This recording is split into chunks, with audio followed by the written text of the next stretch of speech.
സുഹൃത്തുക്കളെ നമസ്കാരം. പുതിയൊരു വീഡിയോയിലേക്ക് എല്ലാവർക്കും സ്വാഗതം. സൂര്യകുമാർ യാദവ് ആണ് ഇന്നത്തെ നമ്മുടെ ടോപ്പിക്. ഒരു ഇരയാണെന്ന് വേണമെങ്കിൽ പറയാം, പക്ഷെ പറയുന്നതിൽ സങ്കടമുണ്ട്, പക്ഷെ പറയാതിരിക്കാൻ നിവൃത്തിയില്ല. സൂര്യകുമാർ യാദവിനെ മിക്കവാറും ഇന്ത്യൻ 2020 ടീമിൻ്റെ ക്യാപ്റ്റൻസിയിൽ നിന്ന് മാറ്റും. ആസ് എ പ്ലെയർ എന്ന നിലയിലും മിക്കവാറും സൂര്യകുമാർ യാദവിൻ്റെ സേവനം ഇനി ഇന്ത്യയുടെ 2020 ടീമിൽ കാണില്ല. എല്ലാവർക്കും അതിൻ്റെ കാരണം അറിയാം. വളരെ ശോകമായിരുന്നു ആളുടെ പെർഫോമൻസ്. വേൾഡ് കപ്പ് മുതൽ നോക്കുകയാണെങ്കിൽ as A player, as A batsman 360 മാൻ എന്നൊക്കെയാണല്ലോ വിളിക്കുന്നത്. ആസ് എ പ്ലെയർ എന്ന ലെവലിൽ വേൾഡ് കപ്പ് നോക്കുകയാണെങ്കിൽ USA എതിരെയുള്ള കളി ഒരു 50 അടിച്ച് ഒഴിച്ച് നിർത്തിയാൽ വളരെ ഷോക്കായിരുന്നു.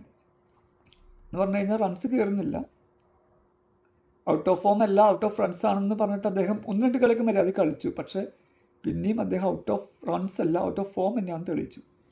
എന്നാലോ വേൾഡ് കപ്പ് കഴിഞ്ഞു, നല്ല പോസിറ്റീവായിട്ട് വേൾഡ് കപ്പ് അവസാനിപ്പിക്കാൻ പറ്റിയ ആസ് എ ക്യാപ്റ്റൻ നിലയിൽ ക്യാപ്റ്റൻസിയിലേക്ക് പിന്നെ വരാം. 2020 നമ്മുടെ IPL ഇപ്പോൾ കഴിഞ്ഞു. ഫോം തെളിയിക്കാനുള്ള നല്ലൊരു അവസരമായിരുന്നു. അതിലും കാര്യമായ നിഴലാട്ടം ഒന്നും കണ്ടില്ല. വളരെ മോശം പെർഫോമൻസ് വീണ്ടും.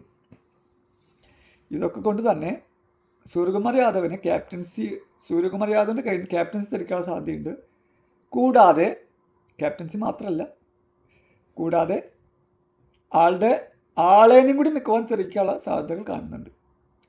ക്യാപ്റ്റൻസി എന്ന ലെവലിലേക്ക് ആളുടെ പകരക്കാരനായിട്ട് എനിക്ക് തോന്നുന്നത് ഒന്ന് പട്ടീദാർ. RCBനെ തുടർച്ചയായി 2 IPL കിരീടങ്ങളിലേക്ക് നയിച്ച ക്യാപ്റ്റൻ പട്ടീദാർ. അദ്ദേഹത്തിൻ്റെ മധ്യനിരയിലുള്ള പ്രകടനം വളരെ വളരെ ഇമ്പോർട്ടൻ്റ് ആയിരുന്നു. മികച്ച പ്രകടനം നടത്തുന്നു. അയ്യർ അണ്ടർ റേറ്റഡ് ക്യാപ്റ്റൻ എന്ന് പറയും. അയ്യർക്കൊരു സാധ്യതയുണ്ട്. മികച്ച പ്രകടനം ആസ് എ ക്യാപ്റ്റൻ എന്ന നിലയിലും പിന്നെ പ്ലെയർ എന്ന നിലയിലും. ഈ 2 പേരാണ് ക്യാപ്റ്റൻസി എന്ന നിലയ്ക്ക് എനിക്ക് തോന്നുന്നത്. നല്ല പ്രകടനം അവർ കാഴ്ചവെക്കുന്നും ഉണ്ട്. ഇനിയിപ്പോൾ സൂര്യകുമാർ യാദവ് പ്ലെയർ എന്ന നിലയിൽ വളരെ ഫ്ലോപ്പാണ്, പണ്ടത്തെ ഫോമും ഇല്ല. പിന്നെ ഏജും ഓവർ 35 വയസ്സ് അതിൻ്റെ അപ്പുറമായി. കാരണം കൊണ്ട് അതും കൂടി കൺസിഡർ ചെയ്യുമ്പോൾ മിക്കവാറും ഈ ഫോമില്ലായ്മ കൂടി ആകുമ്പോൾ എല്ലാം തികഞ്ഞു. ആസ് എ ക്യാപ്റ്റൻ നിലയിൽ അദ്ദേഹം പൂർണ്ണ വിജയമായിരുന്നു. ഇന്ത്യയെ വേൾഡ് കപ്പ് ഉയർത്തുന്നതിലേക്ക് നയിച്ചു. രോഹിത് ശർമ്മയ്ക്ക് ശേഷം ആര് ക്യാപ്റ്റനാവുന്നു എന്നുള്ളൊരു ഇതുണ്ടായിരുന്നു. ഹാർദിക് പാണ്ഡ്യ മറികടന്നിട്ട് സൂര്യകുമാർ യാദവ് ക്യാപ്റ്റൻസിയിലെത്തി.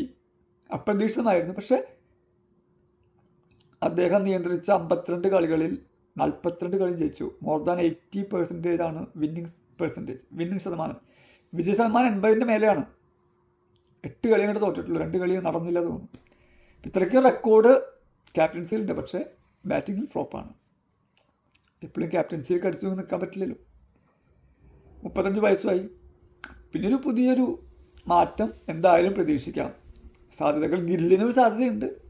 ഗില്ലിപ്പോൾ ഗുജറാത്തിനെ ഫൈനലിൽ എത്തിച്ചു. ഗില്ലിന് സാധ്യത തള്ളിക്കളയാൻ പറ്റില്ല. പക്ഷേ ഏറ്റവും കൂടുതൽ സാധ്യത എനിക്ക് തോന്നുന്നത് പട്ടീദാർ ആൻഡ് അയ്യറിനെയാണ് ഞാൻ സാധ്യത കൽപ്പിക്കും കൂടുതലും. പട്ടീദാറിനെയും സാധ്യതയുണ്ട്. സഞ്ജു ഒരു ചോയ്സാണ്. കാരണം രാജസ്ഥാൻ റോയൽസിനെ IPL ഫൈനലിൽ എത്തിച്ചു. മോശമില്ലാത്തൊരു ക്യാപ്റ്റൻസി ലീഡർഷിപ്പ് ഒക്കെ ആൾക്കുണ്ട്. പക്ഷേ അയ്യറിനെ മറികടന്ന് പട്ടീദാറിനെ മറികടന്ന് സഞ്ജു വരുമോ എന്നുള്ള കാര്യമാണ് സംശയം. പിന്നെ സഞ്ജു വന്നാലും ബാറ്റിംഗ് എത്രത്തോളം കോൺസെൻട്രേറ്റ് ചെയ്യാൻ പറ്റും എന്നുള്ള കാര്യം സംശയമാണ്. എനിവേ സഞ്ജു അവിടെ നിൽക്കട്ടെ. എനിവേ എന്തായാലും അയ്യർ ക്യാപ്റ്റൻ ആവട്ടെ എന്നാണ് എൻ്റെ ആഗ്രഹം. പട്ടീദാർ ആയാലും വലിയ തിരക്കേടില്ല. എങ്കിലും ഒരു